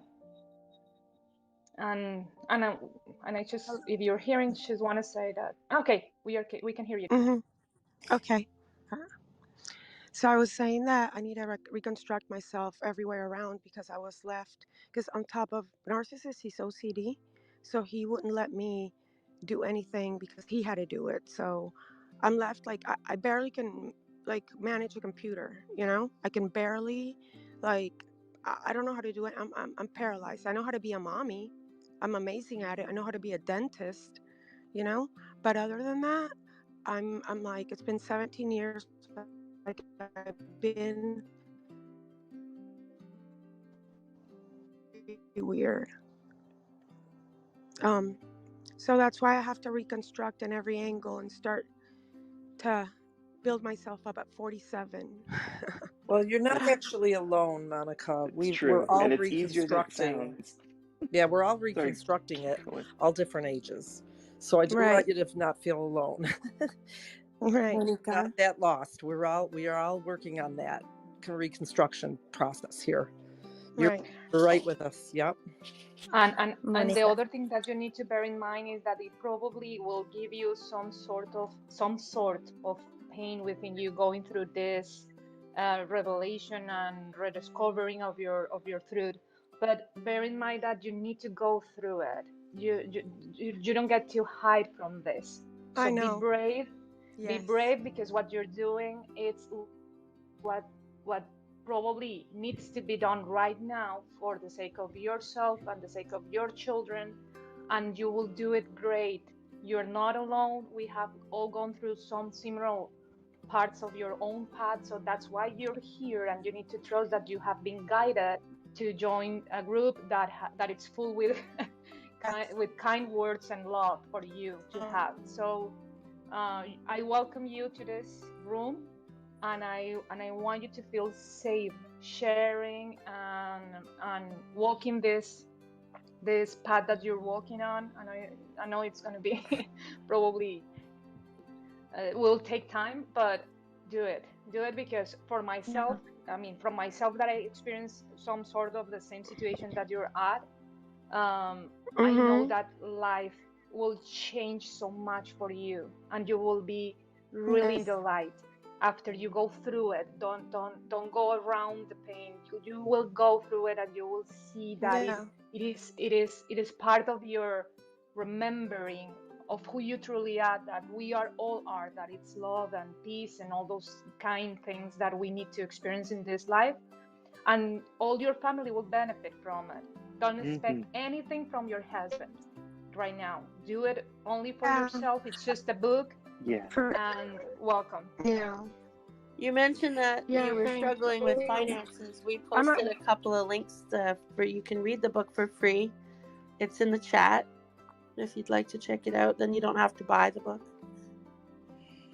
Monica, I just want to say something, that you're going through something really hard, but I wish you could trust that you had come to a place of love here in this group. I have been here only like 2 or 3 weeks, and it's a place where I can only find like love and Peace. I hear peace. Yeah, and I'm learning a lot. And just I took trust that I think deep. Yeah, well, I think deep down inside, I'm a huge warrior. I'll tell you bits and pieces of a story, but it's only been 3 weeks, and I had the courage to go to our joint account and take all the money I needed for my lawyer that specializes in narcissistic behavior here in Florida, and I was able to do that and come home and face him and tell him that he left me in ashes, and then I needed to rise up from the ashes. That in the Bible doesn't say put someone down in ashes and step all over them, you know? And I said I have to do that for myself, even if it costs my life. I have to I have to fight. And he couldn't believe it. Who's telling you to do all these things? He doesn't think that I even have it in me to go and Google a lawyer's name and to pick a lawyer, you know. Hello? We can hear you. So Yeah, he so is this is now, Sean. yeah, he's now trying. Yeah. I hear So you, Sean. I'm literally going through the same thing as we speak. My wife is moving out today, taking all her stuff. And, you know, she's the kind of person that, you know, Oh she my left the gosh. house. Okay. Can you hear me? Yes, I Okay. can hear you. So she left the house, and ever since she left the house, just to give you a small sample, she told me she didn't leave. She still tells me she didn't leave the house, and she's moving her stuff out. Okay. So, you know, it's a complete, pardon my French, it's a complete mind fuck. And, Yes. you know, a lot of it is about control, power, making sure that you're fed this little trickle of information. And what happens is that, in my experience, I'm being exposed to something that does not have the power to enhance life. And the reason why is because it's developed in shame. It's, you know, developed in fear. You know, that's what they develop in you, right?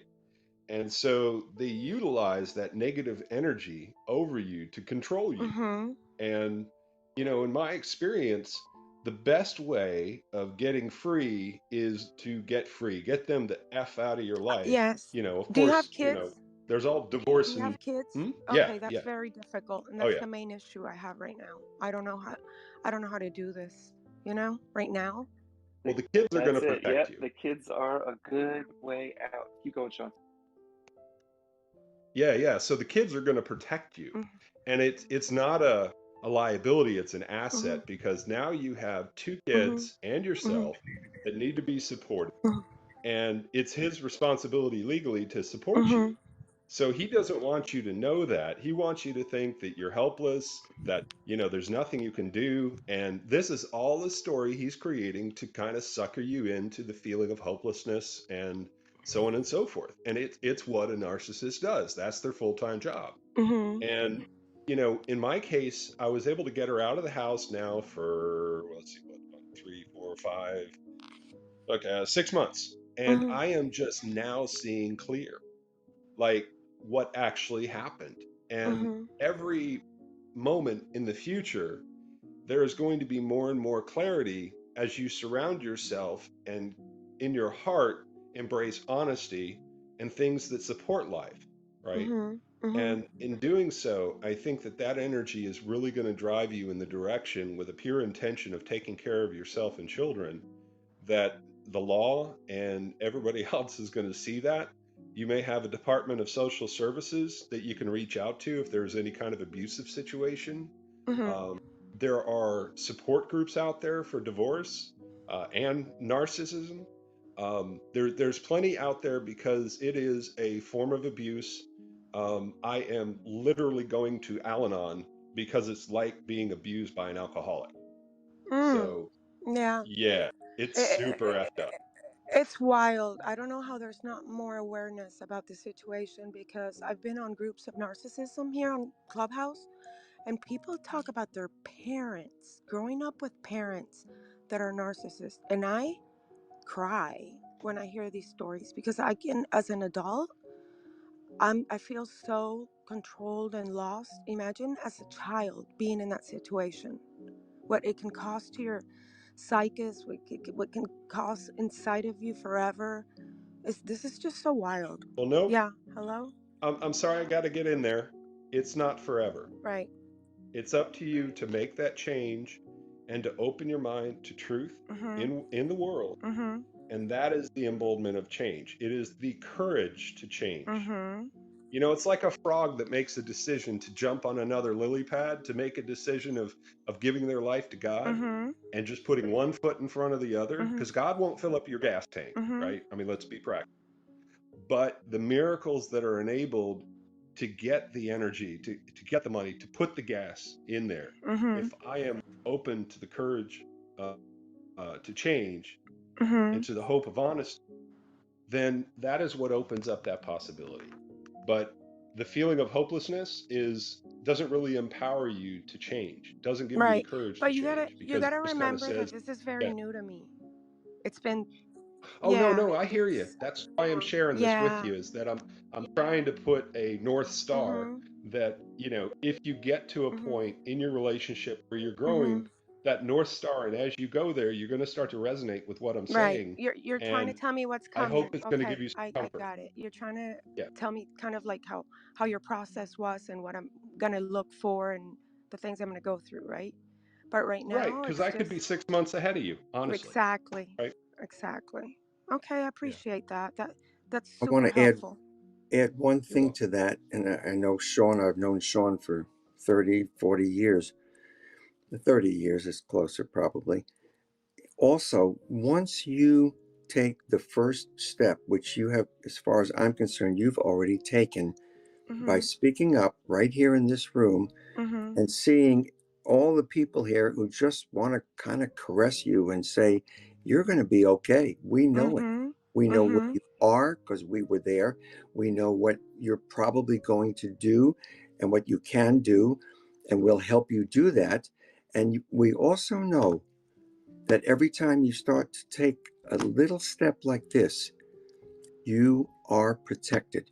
You, God has your back, no matter what any religion may have taught you or your husband has taught you to the Mhm. contrary. God has Mhm. your back. There is Mhm. nothing that can hurt you. You can use your common sense, but also the spiritual sense that you hear from all the people in this room that just want to love you into feeling better, to living without any fear, and Yes. being able to stand on your own 2 feet and walk straight ahead. You can do this. Yes. And I come from a home of empathetic or empathist. I don't know how to say it in English because it's And not my main language, but I empathic, come usually they empathetic. call Yeah. themselves. I come from a home and I'm 100%. I'm always looking into people's eyes and digging in their souls and seeing how I can fix them and I can help them. So for me realizing that he was what he was, I still wanted to help him and tell him, this is the piece of the puzzle you're going to need one day to be happy, because you'll never achieve it. You know, you are this and this and that.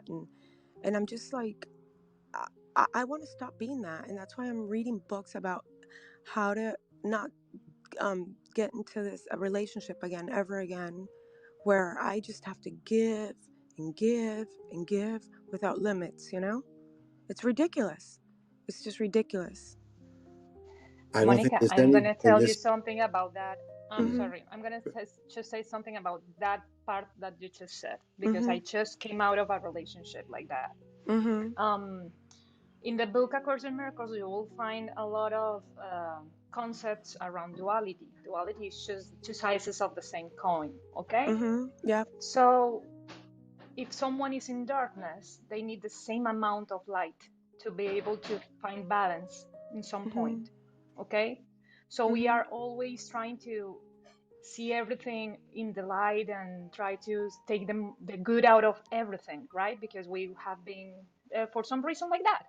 Mhm. But there's some people that needs to play the part of the darkness for Mhm. us to realize that we are the full light, you know? Mhm. So Mhm. just bear in mind, maybe this not makes so much deep sense to you right now, but bear in mind that for a huge amount of darkness, there's the need of the same huge amount of light that you are, in order to find some kind of balance.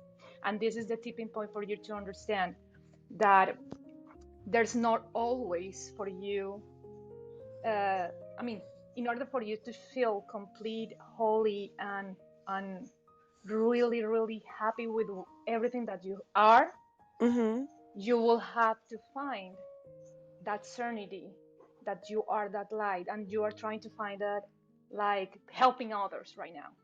So your journey begins in this moment, starting to see this nightmare, like, wow, what is this? I didn't see this coming. Mm. And now you have this in the front of your door. So that door needs to be, as I said before, it needs to be go through. I mean, you need to go through this just to realize that it requires the light that you are Mhm. to be in balance. So you need to just realize how bright that light you are. And this is just the step that you're going through in your life to realize that. So you are not doing anything wrong. He hasn't done anything wrong either, but you will find this later on. You don't need to understand this Mm. right now, but trust me, you will find the peace of mind about his doing later on, because you're in a path of rediscovering the light that you are, and you will do it because now you are seeking the truth. And that's the only thing that we need to do in order for God to help us with the tools that we need to embrace that. I was in the same position that you are, and I have one daughter, 6-year-old daughter, and I have to change my entire life around for myself, but it wasn't any sacrifice at all, and it has been such a path of peace right now that I really, really know from experience that this will help you and serve you so well in your life, that I can only say that you are given the tools that you need, because you are always being supported, because you are that light that it's trying to balance around everything that it's perceiving. You are that light. That's why you got connected with them, Yeah, with that kind of person. and that light was exactly what kept him attached to me. All that light that I give, everything, all that good person that I am was exactly what got me in trouble. That was his fuel, you know?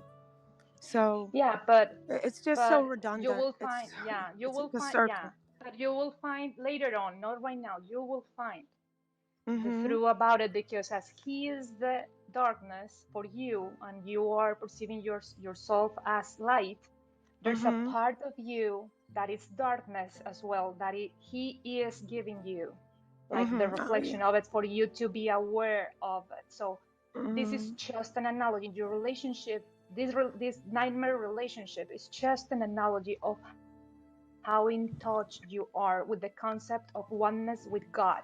And you will find this like in time or in different kinds of way, but I can clearly see myself in you because I was in your shoes not that long ago. My life has changed so much since I first found this book 1 year ago. And my life is completely different now because I realized that my ex-husband, that was a narcissistic as well, he was just giving me the biggest beautiful lesson of my life. That was how disconnected I was with the idea that I am with God, that I am the same light as God, and that He has always supported me, and I haven't seen it before. So Yeah, you will it's funny that you do say your that, life but in that. it's funny that you say that, but I feel a blanket of protection over me that's not even from this planet. It's just something so comforting and so deep that things, I think that something bad's happening next, and then something turns around to what I wanted, and things like that. And I totally feel the presence of God, or let's call it, I don't know. I'm a Catholic. I call it God, and but it's amazing how these things work, and that's why this attracted me, this Clubhouse topic, because all I need is a miracle to just like get through this and get to the other side of the light, Exactly. You are the Yeah. miracle, Monica. You will find Yeah. Thank you so much. Where are you from? I hear your accent and you sound... I'm from Colombia. Ah, okay. That's why. I'm from And you? Venezuela. Yeah, we sound the same, I think. Yeah. Well, we are sisters. Yes. Everybody, I'm sitting outside my house in some rocks so I can get Wi-Fi. And I'd love to sit here all day and get your support, but I need to go inside my house now. He has not stopped calling me, thinking that I'm talking to the lawyer. You can let him go talking, as crazy as he needs to be. You're doing great. I just want and peace. You're welcome back anytime. We're here every single morning. Thank you so much for coming. Thank you, guys. Thank you so much. You're not alone. Good luck. See you tomorrow. Bye. Alrighty. Bye. All right.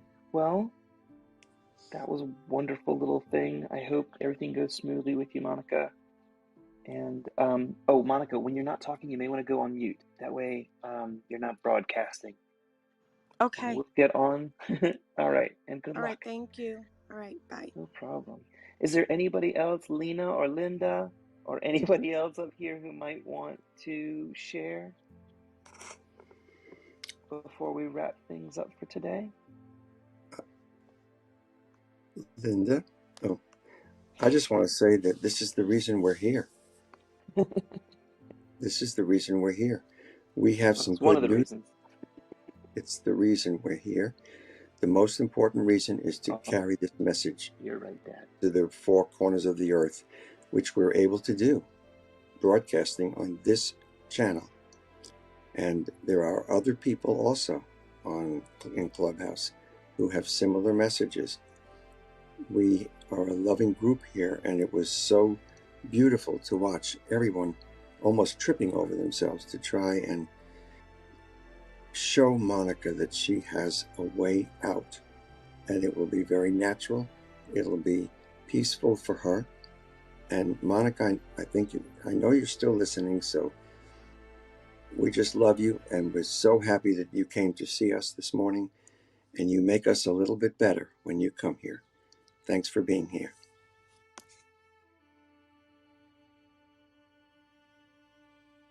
I just wanted to say that I really appreciate Monica for her in her life, because it's given me permission to talk about the effect of discussing atonement on hatred. Actually, I've just realized that I've surfaced all of these negative, dark emotions about rejection, pain, humiliation, wanting to be loved and approved, but in that process, despite compromising my own integrity, being rejected nevertheless. And creating a space where it's okay to talk about the darker side of our emotions, most of which are suppressed. And, you know, there's rarely a space where that can find authentic expression, was something I really appreciated. And so I guess my view of atonement is being honest with myself and saying that there's no peace without justice. And I feel a deep sense of injustice about being wronged by all of those who had done horrible things to me without any consequences to themselves. And just wanting to release that hatred I have for them and allow, I guess, the universal atonement of the darker sides of humanity that inflict pain on others. Thank you.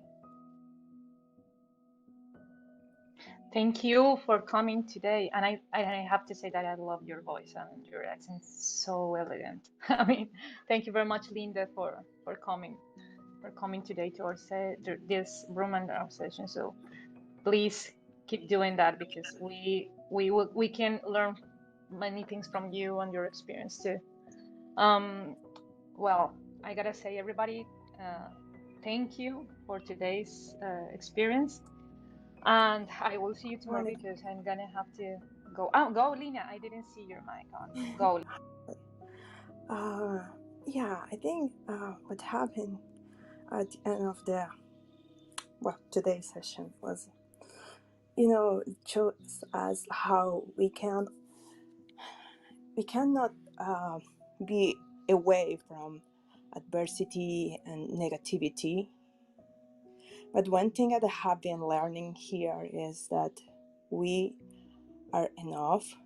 We have many beautiful things inside, and we can go through all those things. And I am so happy that I have found all of you, and I hope I can help others too, because we all need love. We all need love. That's all I want to say. I feel very emotional at the moment. I'm so glad you're here. You're welcome there for that too. And I guess I'll be the one to bring up just a couple of miracles so that you can know why we're here. Dad's Bob. Dad and I have been reading this book for about 6 years. When I started to go through my divorce in 2016, I started reading this book every single morning. And then we read several other books, and eventually we found the version that we read. And the one that we read is written by a guy named Tom. He's here at the beginnings, and he ran a meditation this morning. And if you go up and click on the link above, that part that says A Course in Miracles, Daily Reading and Lessons, you can hear that. Right now there's yesterday's video on there, but I'll fix that in just a second and put today's in there. So we've got today's 150, and we're reading out of this Course in Miracles. We read through the text starting last year, starting on July 4th, and started reading the lessons 150 days ago, and we read them every single morning. And Linda, your name is what my sister chose as her name when she was coming over from Vietnam. This is one of the miracles that led up to us opening this room. My dad always looked for the other possible child, or the other child that he had to leave behind when he was coming back from Vietnam, and didn't have a way to get in touch with that child. And eventually, last year, when she turned 50, that child found my dad. And I've been an only child my whole life, and now I have a sister. And she lives in Texas, and she's one of the most amazing women I've ever met. She's really incredible, and I've learned so much from her so quickly. It's really been a miracle in my life, and that miracle was something we thought was really important to share. And we've been living A Course in Miracles for years. It's really starting to pay off. It's helpful to hear that sometimes.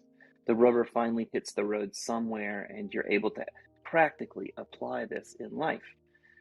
And thanks for coming here and sharing how you were able to practically apply it. So appreciate everybody showing up. And I don't have to close the room, but I just wanted to give it a little bit of a point at the end of the hour. Well, All Lee, right, go ahead, Papa. I'm going to add to your other miracle, because there are many miracles going on, to describe in your experience, and it's very recent, that for the 5 or 6 years that we have been not just reading the book, anybody can just read a book, but when the two of us get together and we read it online together and discussed it every single day for almost 6 years now. Right now, you just got a court, and I know I mentioned this briefly a moment ago, but you just got a court acceptance, a legal acceptance of what you've been trying to get for all these years, that you had never, and you do not, and you never would abuse her. She was accusing you of abusing her. And she brought you up on 3 charges. And just a few days ago, the ruling came down from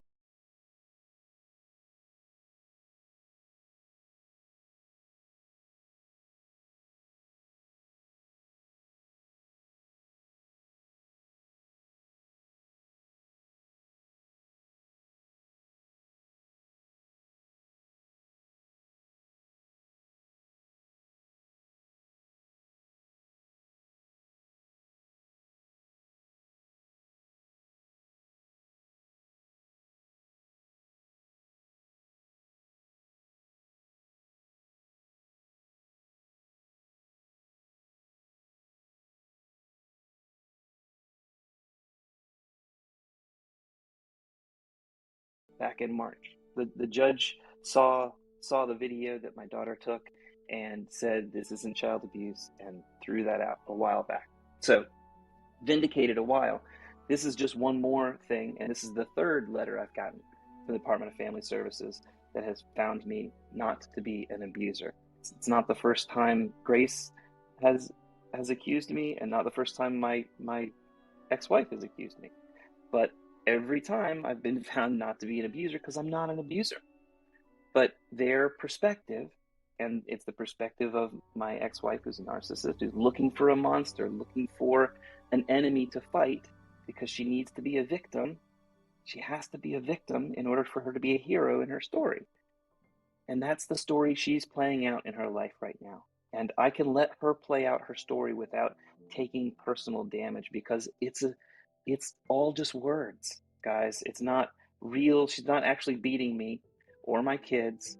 It's, there's some mental abuse, sure, but all of that can be seen from an educational standpoint to be something that we can live and learn from and try to not perpetuate. And so the more I demonstrate to my kids that we don't have to get crazy when mom gets crazy, she can want to think whatever she wants to think, and we can think whatever we want to think. We don't have to go and get hyper emotional when she chooses to. So that gives them some freedom, mostly because they can see it demonstrated in me rather than, said in any way like I just did then, which is not eloquent in any possible way. But anyway, we go on day by day.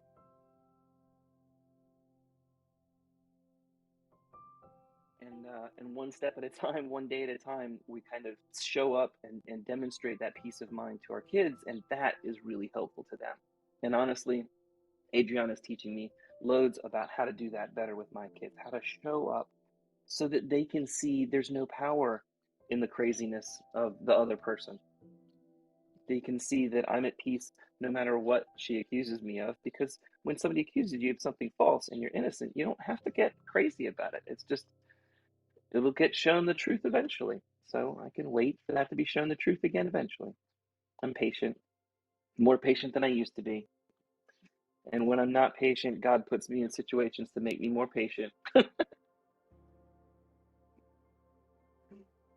Well, the funny thing about being patient simply means you're going to allow a little bit more time in for someone to learn something that they need to learn because they haven't learned it yet. And time ultimately is an illusion, meaning they know the lesson, but they are not aware of it. And they need time Sorry? to understand Oh, it. thank you, honey. Whoop. So that's Sorry, okay. go ahead. So it's all good, and it all turns out to be good when we go through it and we learn. Basically, that's what this book is about. It's not about, as I said, a new religion. It's simply about what all the religions have tried to teach, and that is that if we straighten our own stuff out and we don't have to live in fear anymore, we don't have to feel guilty about anything, no matter what somebody else is telling us we should feel guilty about. We don't have to do that. It's a much better world. It's a heaven on earth. It incorporates many of the things that Jesus taught. I personally believe that it's the let's see, I had a good phrase. It's really the second part of his message, because he said he's going to come back. He said, there are many miracles. You think mine are good, you're all going to do even better stuff. And now he's teaching us how to do it, because that's where I think this book is and where it's coming from. We can learn the miracles that keep us protected and allow other people to enjoy their life in spite of themselves. So on that, I'll stand, and I'm completed for today. I'm going to move on and And I enjoy will the say day. that he never left. We thought he left, but he never left. He has been always here. The Jesus. Yeah, I mean Jesus. All right. Thank you guys for starting your day with us. Remember to come back, or set some reminders for yourself to come back to the idea of the day. And it's 139 and 140. I will accept the atonement for myself, because only salvation can be said to cure. Have a wonderful day, everybody. Blessed be Thank you. this day. Thank you. Thank you, Bob, Lee, and everybody. I'm going to say goodbye for now. Have a wonderful day. Oh, I have one last thing I do want to say, and that is that apparently Monica has been listening. Monica, we don't usually go for 2.5 hours. You helped us to have a really special experience. Every one of us wants to be able to share the joy that we feel now, having been through the worst of the worst, that it seemed like nobody had it worse than us. And now we're on the other side of that, and we want everybody to come to feel that. I'm glad you're still listening. I'm sure you're not able to talk, and that's okay. We welcome you back anytime. We'll be here. And thank you for being here. You're the best thing that's happened today.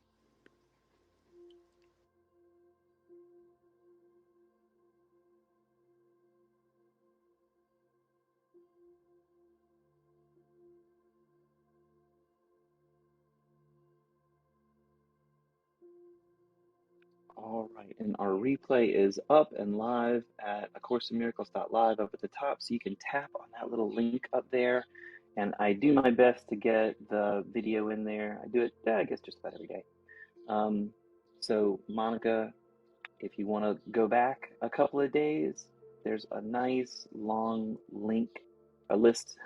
There's a link to a nice long list of videos with each of these lessons going backward in time, 150, 149, 148.